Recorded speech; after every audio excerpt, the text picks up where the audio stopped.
These dried up lands are not the ones that Federico Sanchez hoped to pass on to his son. For 4 generations, he and his family farmed here, but 3 years into the worst drought in decades, he can't even sow the land. Worst of all, he says, the government policy for the last 20 years has provided little relief. Politicians only do things for their own ends. They only come by election time to get our support, and then they forget about us. Although the federal budget for the rural sector has increased, more than 60% of extreme poverty is found in the countryside. We, the small-scale farmers, always receive news of government funds for us, but we never receive the actual funds. Those funds get stuck in governmental departments, where they are used for electoral campaigns. Still, Federico and the rest of the village turn out to hear campaign promises from local candidates. They have little to lose.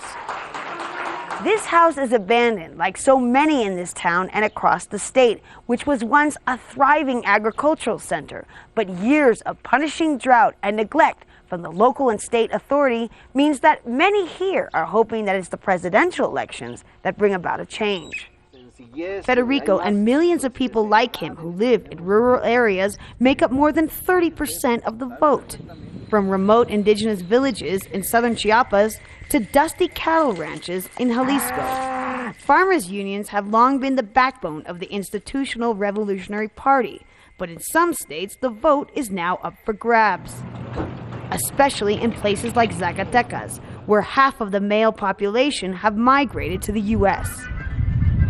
Federico's son Eddie was one of them, but after he got deported, he returned home to help his father and was shocked at just how desperate things had become.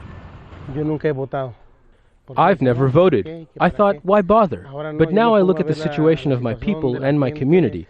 I watch the presidential debates and decide who to vote for. It doesn't solve everything, but it could help. As elections draw nearer, millions of people like Eddie and Federico hope they won't be forgotten again. Rachel Levin, Al Jazeera, Zacatecas, Mexico.